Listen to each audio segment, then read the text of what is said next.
And we are live, Husker post game.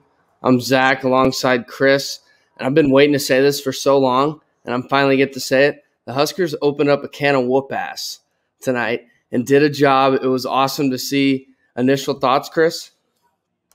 Yeah, like Frost said, they finally put it all together, and people made plays, and it's what they could be, and as good of a win as it is, it's just I think a lot of Husker fans just sit back and just think, man, like we could be easily should be a 4-win team right now, possibly even a 5-1 team right now, but.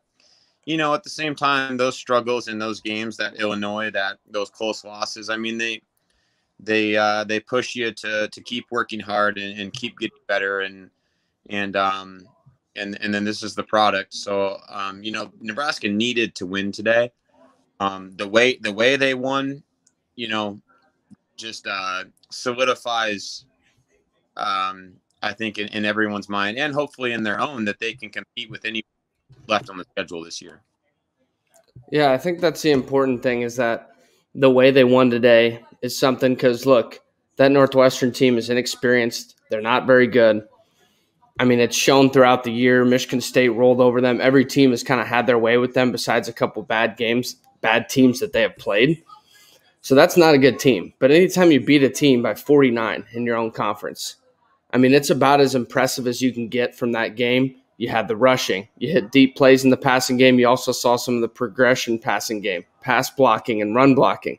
Biggest difference in the entire game. Everything was wide open. The changes they made on the O-line for that game proved out to be big. Saw Newly in the middle. He was moving people. And you got Big Teddy on the outside, and he did a fantastic job. I thought Turner even looked better on the right side there.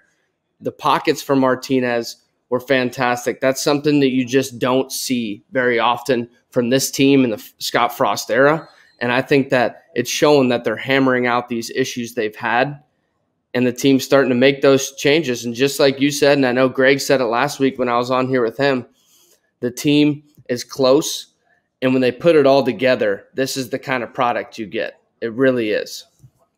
Yeah, I mean, I don't want to take anything away from the defense because, I mean, they did what they've been doing all year tonight. I mean, just great play. I mean, Garrett Nelson, Caleb Tanner, I mean, the D-line just blowing up plays. I mean, the fumble recovery, instead of being up 28-14, that fumble and whatnot. So I don't want to take too much away from the defense, but, I mean, I think a lot of the game tonight was on the offense, right, and what they could do and could they progress. And, as you alluded to with the offensive line, the changes that we saw, I mean, Frost said at the beginning of this week he wants to see them get nasty, and he wants to see holes for the running backs to run through, and there were holes. And I think one thing I just really wanted to hit on is like welcome to the show, Jacquez Yant.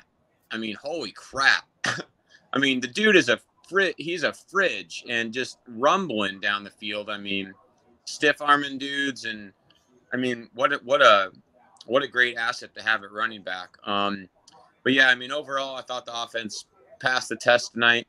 A couple of those deep balls. Obviously, Martinez did everything that he needed to do in about, a half and, a half of that third quarter, and he was done, obviously. So the offense passed the test, and it was fun to watch from the beginning to the end. Yeah, it's always good when you cover the over by yourself. You did something right. And yeah, I mean, the team just rolled, like you mentioned, yeah. And I know the broadcaster kept saying it. He's so gracious and smooth. Like he hasn't really, he's kind of reading through his blocks and stuff. And that's something he's going to learn. He's patient right now, but sometimes you need that, just take the ball and ram into some people. He'll learn that along the way, but he was powerful. It's tough to take him down. That stiff arm. I even saw you tweet it out, the stiffy. He had it right there. Yeah. I mean, it was impressive. Ramir Johnson still ran it really well. I thought that all those little things that they got in the offense with motions and misdirections, everybody's wondering, over the past few weeks, you haven't really seen it work a ton, but you're seeing what they're trying to do.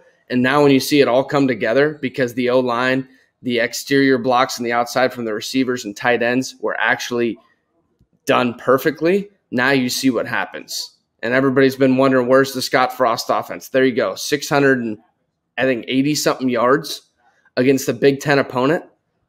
Like, there you go. That's exactly what you wanted to see. And I think it puts the Huskers, Frost talked about the confidence the team was, they were still a confident bunch at 2-3. You saw it tonight. And I think that it kind of just sets up for a huge showdown with Michigan next week, because Michigan's as confident as they get right now. They just went in to Camp Randall and blew them out.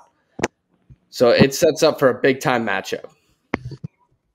Yeah, I mean, I think that Michigan is the best team that we've played all year. Personally, better than Oklahoma. I thought Michigan State was a pretty darn good team, and I thought we played them pretty well. But I do think Michigan is definitely the best team. Their quarterback's really good. Their defensive line is really fast, and it's going to be a test. But I think that that Nebraska has a great chance to go in and get a win. I mean, being at home at night, it's on ABC. I mean, building off this game, but it's absolutely going to take a game like tonight for them to be able to do that. But I'm really looking forward to it. It'll be the one game that I get to go back for this year, so I'm really excited to be in the stadium and see it. So I'm really excited for it. Yeah, I mean, I was actually thinking about going to that game too if I wasn't busy with other things. I'm actually going to the Alabama A&M game next week down in College Station. But, when you kind of look at – I see 657 total yards is what the final mark was. I had it down, but I totally forgot it. 8.1 per carry, though. That's the important thing. And you just saw the holes.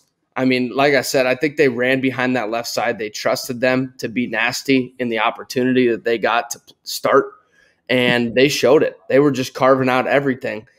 And then you had I love the tight ends coming across in that zone, concept where they're coming in and they're kicking out the outside guy and allows that tackle to move in and kind of set that hole up. In Northwestern, I talked about it after the Michigan State game. They had 4 returning defensive guys, one of the most inexperienced groups as far as in the Power 5 in the entire basically in the entire country. But I think in the Power 5, they are the least experienced group, and it showed. And it continues to show throughout the season for them. Offensively, I thought they hit a couple shots. Taylor Britt gets burned on a double move. But I think it's showing what the Husker defense is transitioning to. They're kind of up on the line. They're basically saying, beat us deep. They're fine with giving up that because you see how many 1-yard plays, negative plays the opposing offenses are getting in recent weeks because the Husker defense is just flying to the football, and they're trying to create those negative plays. So, sometimes it leaves your corners out to dry when you're playing the cover 2 or you're playing man and you're up there pressing. That's going to happen.